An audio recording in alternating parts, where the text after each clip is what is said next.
refletindo a luz divina, com todo o seu esplendor. É no reino de Oxalá, aonde há paz e amor. Salve, meu povo! Essa é a nossa primeira aula do curso Tarô dos Orixás. Seja muito bem-vindo você que está me assistindo agora. Gratidão por tirar um tempinho do seu tempo para estar aprendendo, sobre o Tarô dos Orixás. Gratidão demais a participação de cada um de vocês, Então vamos lá, pessoal. Meu nome é Gilberto Melo, eu sou professor aqui da Escola Mística Gaia GMF e eu vou estar aí com você pelos próximos 2 meses, sendo que essa é a nossa primeira aula, Já foi lançado um vídeo introdutório explicando como o nosso curso vai acontecer. Se você ainda não viu, volta no link anterior e assiste, porque é muito importante. Aqui eu já vou entrar propriamente, na aula de número 1, conceituando os oráculos e o tarô dos orixás. Pessoal, primeiramente, o que é um oráculo? Você tem que ter em mente, claro, o que é um oráculo. Oráculo é um objeto, um objeto que vai servir de portal de canalização das mensagens do plano Akasha. Ficou confuso, Então eu vou explicar para vocês. Primeiramente, existe um plano espiritual chamado Akasha. O Akasha, o registro acásico, o livro da vida, é onde estão registradas todas as informações de tudo que foi, tudo que é e tudo que poderá vir a ser. Lembrando que eu usei poderá para o futuro, tá? É importante a gente ter essa análise. Eu vou explicar para vocês que o futuro ele não é uma linha reta, ele é uma construção. Mas existem vários possíveis futuros e todos eles estão registrados no Akasha, que é justamente o que a gente pega através das cartas, búzios, runas, tarô. No nosso caso, tarô dos orixás. Então, o que acontece? O plano acásico, o Akasha, ele é como um rio. Mentaliza que ele é um rio. Está aqui sobre a minha cabeça, por exemplo, um rio. Eu, como parte do universo, como microcosmo do Deus e da deusa, eu tenho dentro de mim todos os registros akáshicos. Porque tudo que está dentro é como tudo que está fora, já dizia a tábua de esmeralda. Então o que acontece? As informações elas estão aqui, eu acesso lá tocando aqui. Conseguem compreender isso? Que tudo que existe lá fora tem aqui dentro. Por isso que no oráculo de Delfos, estava escrito na porta: conhece-te a ti mesmo e conhecerá os homens e os deuses e tudo mais. Ou seja, no momento que você se conhece, no momento que você toca a tua divindade interna, você tem acesso a todas as coisas. Então, vamos imaginar, eu como oraculista fui lá e toquei o Akasha para ver uma determinada questão. O Akasha, como tudo na natureza, é simbólico, não é racional. O nosso subconsciente é o modelo que a gente utiliza para representar esse conhecimento acásico, akáshico. Então, o que acontece? A minha mente racional, ela trabalha com razão, ela trabalha com aquilo que ela vê. A gente capta através dos nossos sentidos físicos. Então, o que acontece? Eu capto essa informação e passo ela, exteriorizo ela, projeto ela num oráculo externo. Para quê? Para que ao fazer a leitura desse oráculo, para que ao fazer a leitura das cartas, no nosso caso, a minha mente racional decodifique e transforme aquilo em informação. Então, passa por você 2 vezes. Primeiro, através do seu lado direito intuitivo e depois é processado pelo seu lado esquerdo racional.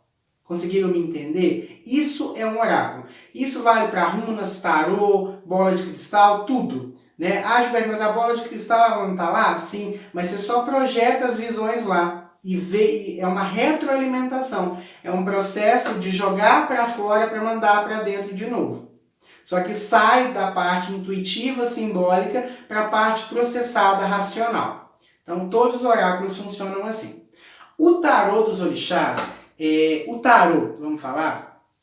O tarô, ele tem, vou pegar um tarô aqui só para vocês visualizarem. Isso aqui é um tarô, é o tarô tradicional de Marselha, tá vendo? Tem a carta aqui do juízo, tem a carta do bobo ou louco, Esse é o tarô tradicional. O tarô tradicional ele existe aí há milênios, tá?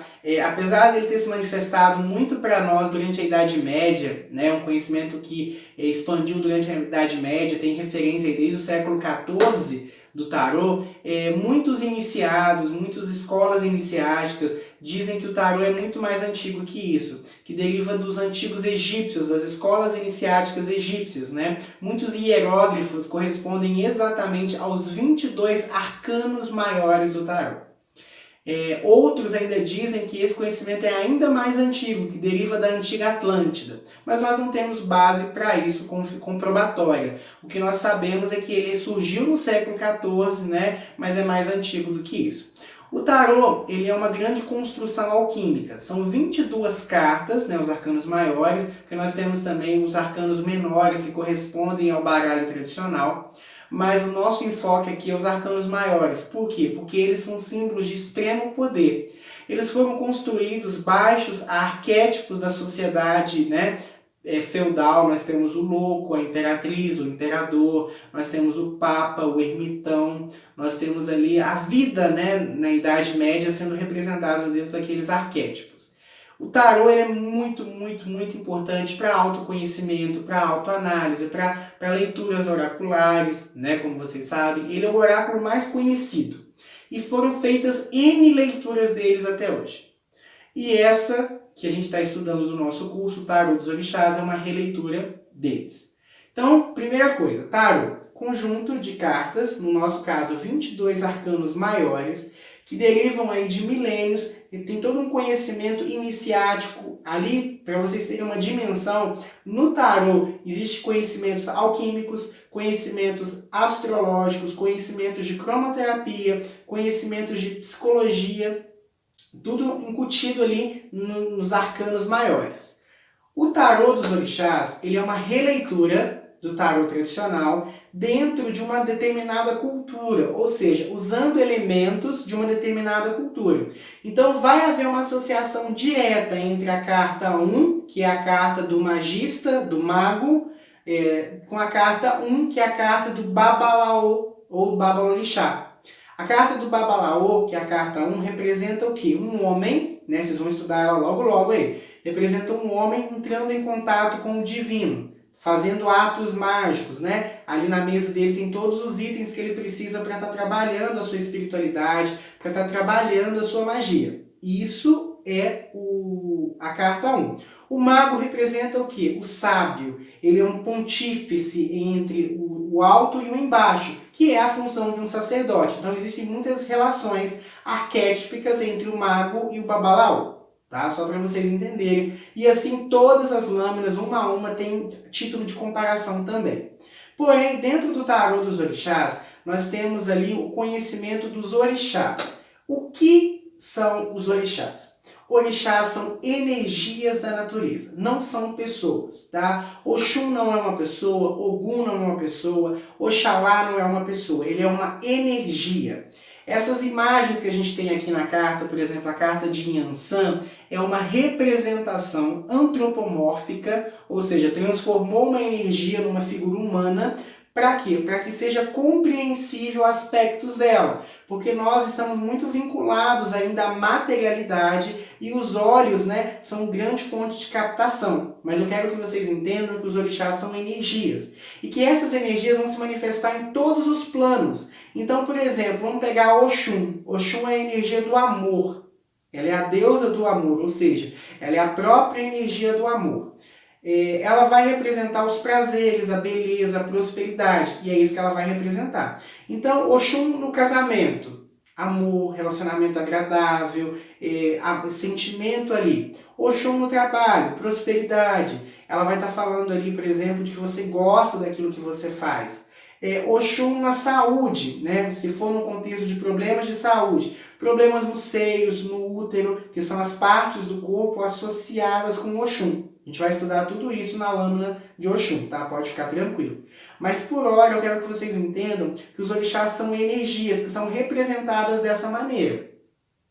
Então uma coisa que a gente precisa focar muito é no arquétipo do orixá. que é arquétipo? Arquétipo é a figura pré-determinada, é o desenho. A gente vai estudar algumas lendas dos orixás, a gente vai estudar um pouquinho do que ele faz. Por exemplo, Xangô Agodô está associado aos vulcões. O que um vulcão pode representar? Então eu estou fazendo uma leitura, por exemplo, de um sentimento de alguém. A pessoa está inflada, a pessoa está assim, em ebulição. A pessoa está a ponto de explodir como um vulcão em erupção. Vocês entendem? Exu é confusão, é caos, né? A carta 15 do Exu, ela vai falar para nós de transformações, mas Exu é caótico. Então, quando Exu cai falando, por exemplo, de um relacionamento, tá uma bagunça, tá tudo fora de ordem, tá tudo fora do lugar. Possibilidade de traição. Então a gente vai estudar isso tudo, mas eu quero que vocês entendam que nesse primeiro momento, o que vocês precisam compreender bem? O arquétipo e as lendas dos orixás. Porque é através dessas lendas e arquétipos que vocês vão conseguir, na hora da leitura, fazer a interpretação adequada. O jogo de Meri de Lhogum, que é o jogo de Búzios, ele, para você ter uma ideia, são 16 odos, né, 16 cartas, é o jogo tradicional de orixás, né, dentro do culto de candomblé.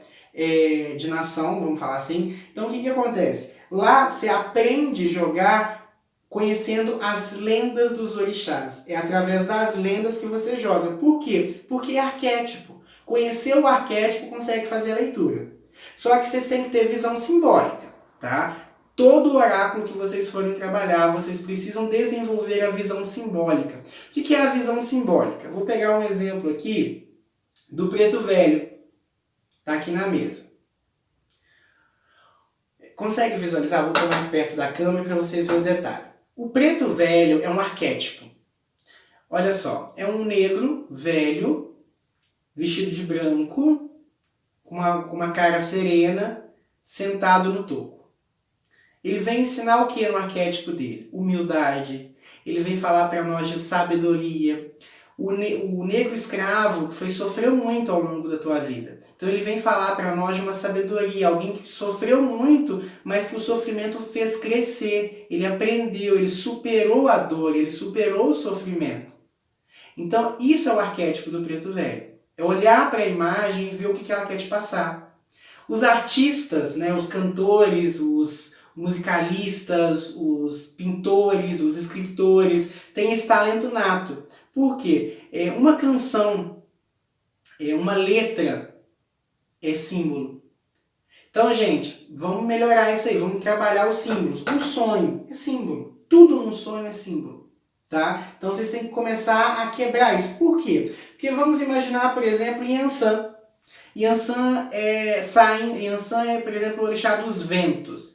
É o orixá, assim, é o orixá das tempestades, vamos falar assim. Ela cai num relacionamento. O que ela está dizendo? Problemas, discórdias, atritos, confusões. A carta, por exemplo, de Ibeji. Ibeji são crianças. Então, crianças podem estar associado, por exemplo, à infantilidade, à falta de juízo, à falta de consciência, de maturidade, pode ser que os problemas, aí a gente tem que ver o contexto. Por hora, nessa conversa inicial, é só para vocês entenderem, não é duas crianças brincando, é entender o que criança é: inocência, pureza, juventude, começo da vida. Então, a carta de Ibeji muitas vezes pode estar falando dentro de um contexto de tempo de algo que está começando, de algo que carece da sua atenção. Lembra que criança está associada, você não pode deixar um minuto sozinho, senão apronta. Então pode ser muitas vezes um conselho para você ficar mais atento àquela área da tua vida ou àquela questão específica. Então tem que expandir muito o mental, tá? Está muito aberto aí nos próximos dias para a gente fazer essas releituras. Tá bom? Com o baralho em mãos, eu gostaria muito que vocês pegassem uma a uma das cartas e olhassem para ela. Comecem a anotar. O que você sente ao olhar para a carta? Que sensação que ela desperta? É uma carta que você acha que é positiva ou negativa? A gente vai estudar, mas começa a ver lendas daqueles orixás. Então pega a carta, por exemplo, de Nanã. Quem é Nanã? Se você já tem esse conhecimento prévio, né? Talvez você tenha algum pezinho na Umbanda ou já tenha algum tipo de conhecimento, isso vai te favorecer muito. Mas não se atenha somente a isso, busque mais. Quem é Nanã? leia lendas de Nanã, ouça pontos de Nanã. O que Nanã no amor poderia estar dizendo? O que Nanã no trabalho poderia estar dizendo? O que Nanã no relacionamento poderia dizer? E vai anotando. Eu gostaria muito que vocês tivessem um caderno ou separassem algumas folhas para fazer anotações, porque é muito importante para vocês fixarem bem o significado. São 22 cartas, então eu acho que vai conseguir com muita facilidade aí passar isso. Então, a primeira parte do nosso curso é estudar lâmina a lâmina com profundidade, para depois a gente estudar métodos de tiragem, tá bom? Então, gostaria que vocês fizessem esse exercício e a gente vai conversando nessa primeira semana do curso sobre a questão do simbolismo e eu já vou começar colocando carta a carta no grupo lá. Vou tirar a foto da carta, que vocês vão ter aí para vocês poderem buscar, poderem se referenciar nela. Vou mandar algumas lendas, algumas coisas e a gente vai dissertando aí até conhecer essas cartas com profundidade. Que a grande Deus abençoe a todos vocês e até o próximo vídeo. Refletindo a luz